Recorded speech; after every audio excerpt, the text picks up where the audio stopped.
Everybody. I'd like to continue my series on Elijah and Elisha. This one would be part 21, and I'm going to call this The Man Who Was a Temple. Elijah, part 21.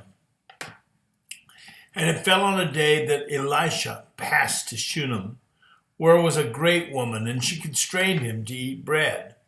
And so it was that as often as he passed by, he turned in there to eat bread.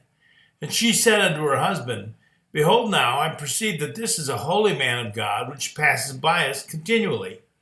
Let us make a little chamber, I pray thee, on the wall, and let us set for him there a bed, and a table, and a stool, and a candlestick.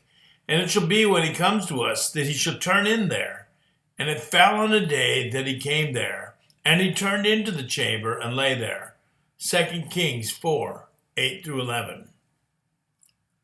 One of the critical differences between the 10 tribes of Israel and the remaining 2 tribes, Judah, after the nation split apart, was the fact that Judah retained the Temple of Solomon and the priestly ministry of mercy and intercession. Israel's kings had kept the 10 tribes away from the temple, sinfully inventing their own worship system and priesthood.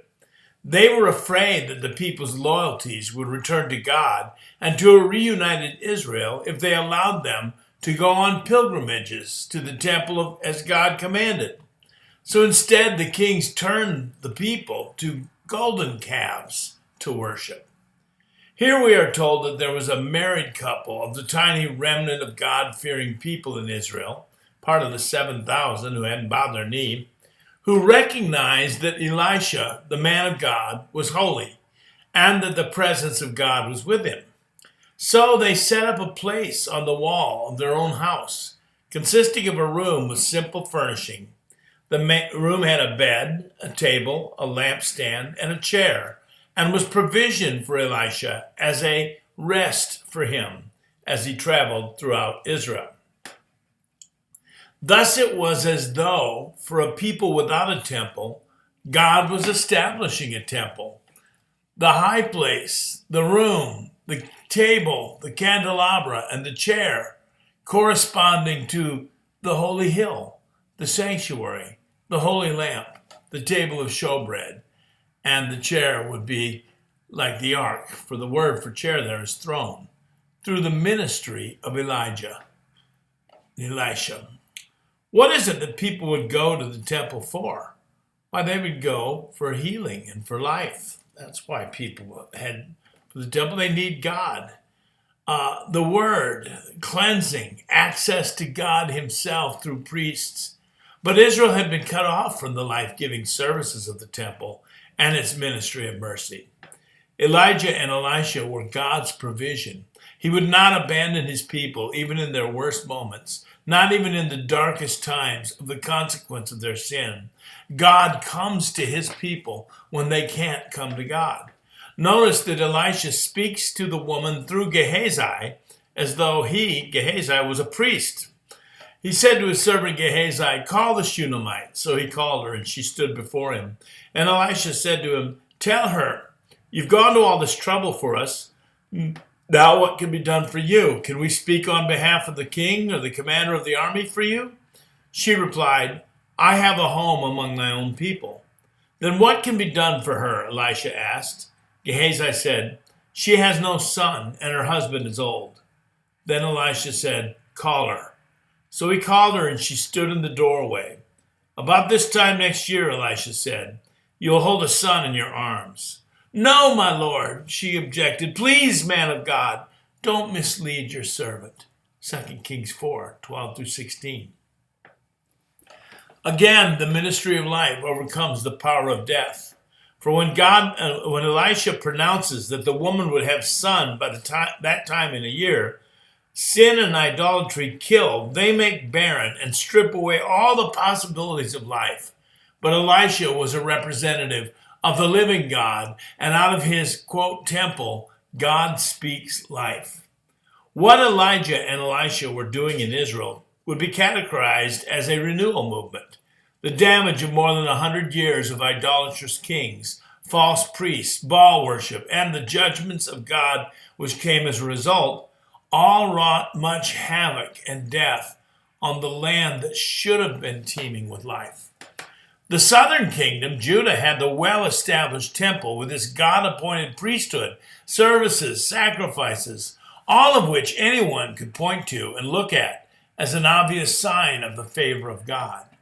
But what did the remnant of the northern kingdom have by contrast? Well, God provided them a prophet who dwelt in a small upper room, sparsely furnished. In the room was a table, chair, and lamp. In parentheses, I say, a substitute ark, mercy seat, and lampstand. Wherever he went, Elisha carried the presence of God to the northern kingdom for those who no longer had access to the temple.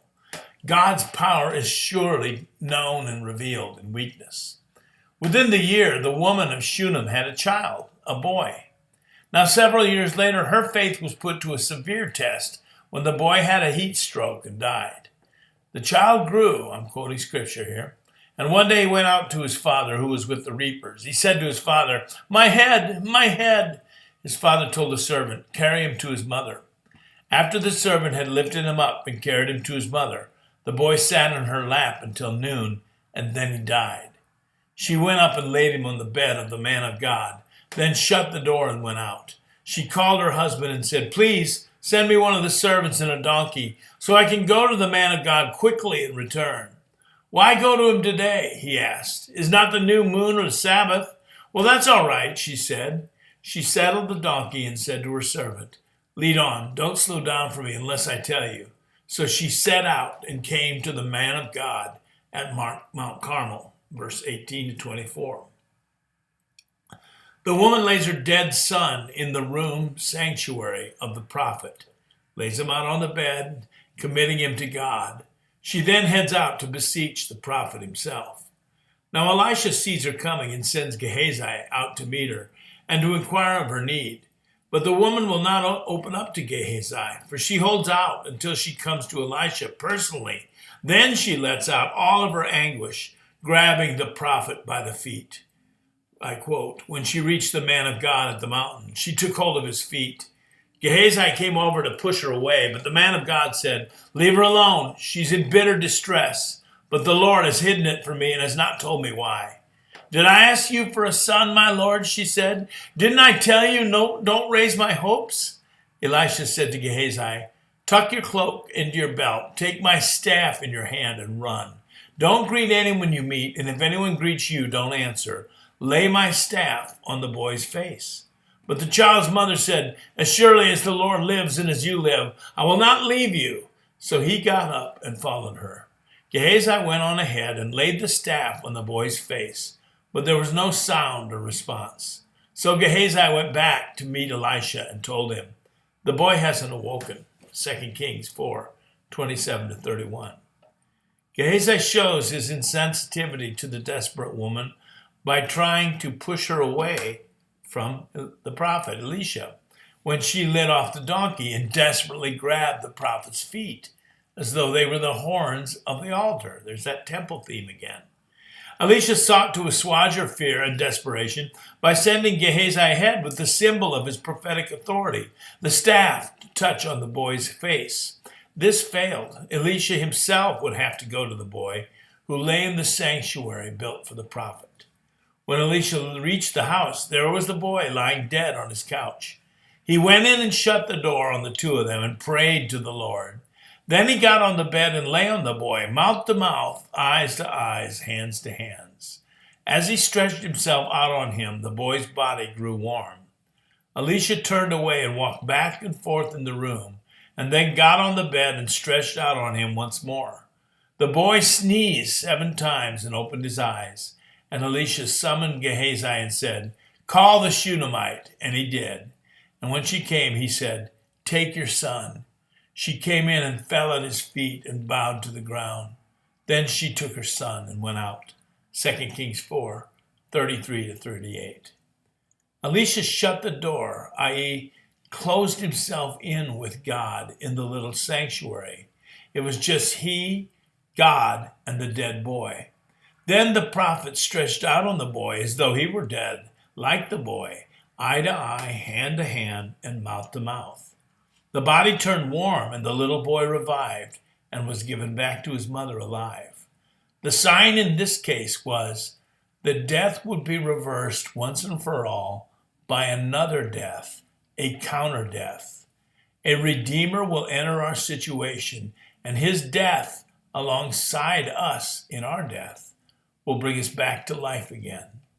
Into the sin-cursed land of barrenness, oppression, exploitation, and disease, God sends life in the person of Elisha, who is a type of the Messiah. Elisha's ministry also functioned as a temple in the absence of a temple, for wherever he went, life countered death. In the chapters ahead, devout worshipers from the North Country would bring first fruits offerings to Elijah, not to the temple, but to Elisha and his school of prophets. And he would cleanse a pot of poisonous stew by way of a meal offering as a living temple of God. In this way, we have a man who is a temple. Thank you and shalom.